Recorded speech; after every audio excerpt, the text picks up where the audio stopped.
বঙ্গীয় সঙ্গীত পরিষদ আয়োজিত 2023-24 ইংরেজি শিক্ষাবর্ষে রবীন্দ্র নৃত্যের পঞ্চম বর্ষ পরীক্ষায় সর্বভারতীয় স্তরে দ্বিতীয় স্থান অধিকার করে রৌপ্য পদক লাভ করল ধর্মনগরের মেয়ে অদ্রিজা নাথ। সে ধর্মনগরের তমালিনীর ছায়া স্কুলের ছাত্রী। আগরতলা রবীন্দ্র ভবনে এই পুরস্কার তুলে দেওয়া হয়। অদ্রিজা নাথ পঞ্চম বর্ষ রবীন্দ্র নৃত্যে সর্বভারতীয়তে যুগ্ম দ্বিতীয় স্থান অধিকার করেছেন। ওনাকে এই রৌপ্য পদক, শংসাপত্র ও এককালীন বৃত্তিতে সম্মান জানানো হচ্ছে।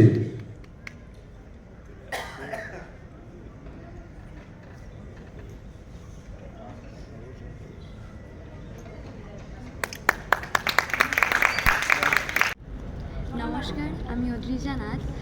আজ আগরতলার রবীন্দ্র শতবার্ষিকী ভবনে আমি এসেছি তমালিনীর ছায়ার পক্ষ থেকে। গত 2023 থেকে 24 বর্ষের বঙ্গীয় সঙ্গীত পরিষদ আয়োজিত রবীন্দ্র নৃত্যের পঞ্চম বর্ষের পরীক্ষায় আমি দ্বিতীয় স্থান অর্জন করেছি এবং সেইখানে আমি রৌপ্য পদক লাভ করেছি। আজ এইখানে আমি সমাবর্তন অনুষ্ঠানে আমার সেই রৌপ্য পদকটি গ্রহণ করতে এসেছি।